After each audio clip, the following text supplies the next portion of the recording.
Within every single person, there is a battle between the ego and the soul. The ego desires to experience pleasure and to avoid experiencing pain. The soul desires to experience joy and fulfillment and to continuously grow and evolve.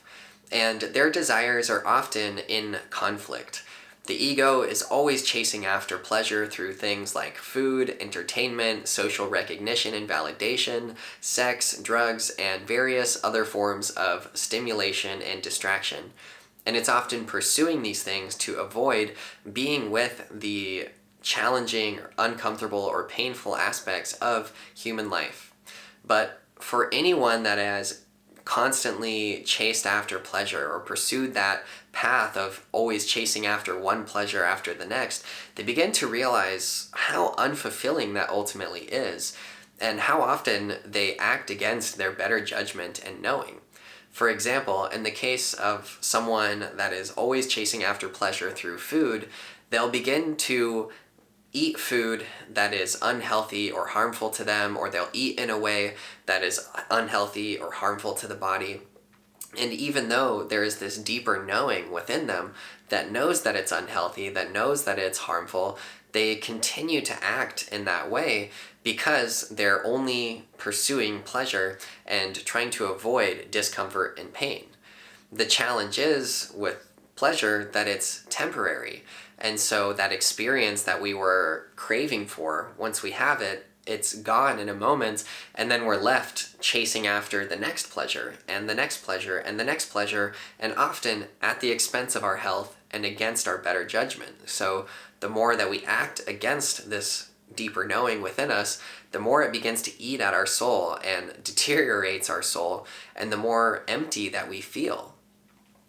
On the other hand, the soul desires to experience more meaning, more fulfillment and joy in life, and it desires to grow, to expand. So it's often inviting us to lean into discomfort, to expand our comfort zone, to go beyond our limits of what we think is possible so that we can actualize more of our potential, so that we can express and embody more of our authentic being. And that is really what is deeply fulfilling and meaningful to us. So even though it may be uncomfortable or challenging or cause us to be with our pain, to heal our suffering, that is ultimately more fulfilling. And so what the soul desires, the ego often resists and fights against and avoids, and what the ego wants and desires is often harmful or neglecting of the soul's desires. So their desires are often in conflict, and these two forces are always battling within the battlefield of our minds. And whichever force is winning at any given point in time depends upon one thing, and that is choice. We choose which force that we listen to, whether we listen to the voice of the ego or the voice of our soul. The challenge is that the ego speaks very loudly. The ego shouts and is constantly demanding, while the spirit speaks in whispers, or the soul speaks in whispers. So to really hear the wisdom of our soul, we need to quiet down. We need to listen deeply beyond the noise and demands of the mind and ego to the deeper wisdom within our hearts and what that is asking of us. And then it's up to us to choose. Do we choose to continue to listen to the ego and just chase after pleasure that's ultimately going to have us feel empty and empty of meaning and fulfillment? Or do we listen to the soul and the wisdom that it's inviting us to follow, even if it's uncomfortable, even if it's challenging, but that will lead to a deeper sense of meaning and fulfillment in our lives? There is a quote by Zen master Thich Nhat Hanh that says, "At any moment, we have a choice to act in a way that brings us closer to our spirit or further from it."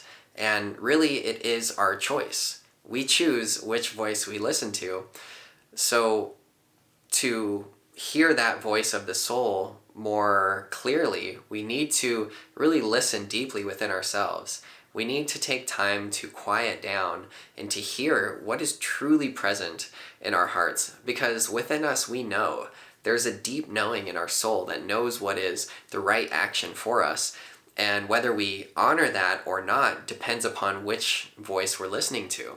So to know what the desires of the ego and the soul are, and to know what they ultimately lead to, can be really helpful in clarifying for us that choice and which one we want to choose.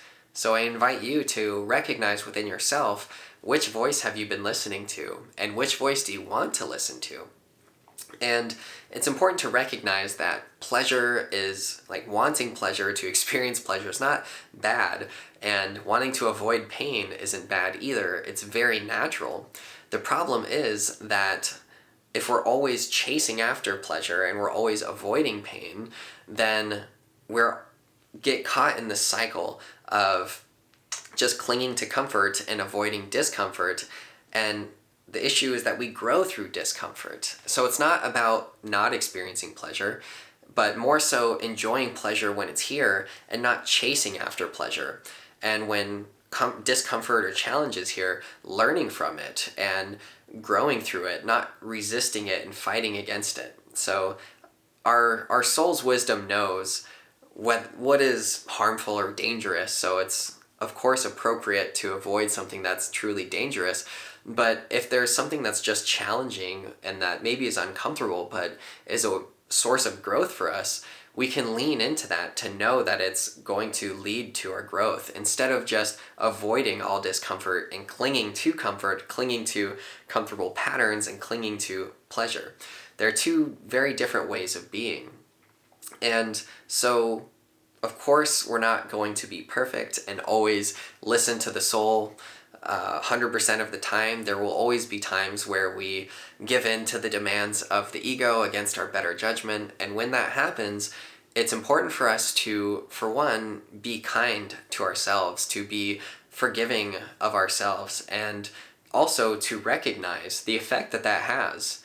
Because every action has a reaction, every choice has consequences, and when we're choosing to give in to those demands of the ego, we should really recognize within ourselves how that affects us, how that affects our physical health and our body, how it affects our soul and our deeper wisdom and knowing. And the same goes for when we act in a way that honors the soul, to really recognize how that feels for us, to recognize if it's more meaningful and fulfilling. So I wanted to create this video to really illuminate this concept, or to illuminate this battle that's always going on within us. And it is going on within every person every single day, throughout the day. There's constantly these two forces that are demanding our attention, or inviting us to fulfill the desires that they're asking of us. And so it's our choice.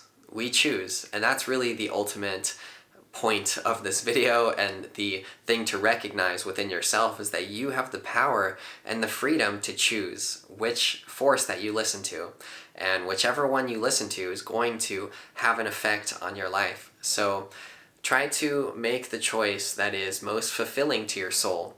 Be kind to yourself and forgiving and understanding of yourself whenever you don't, but just continue to recognize the effect that it has, to really be honest with yourself about which voice you want to follow, and to start following the voice within yourself that leads to more fulfillment, to more growth, more joy, and true meaning in your life, instead of just chasing after pleasure and avoiding pain.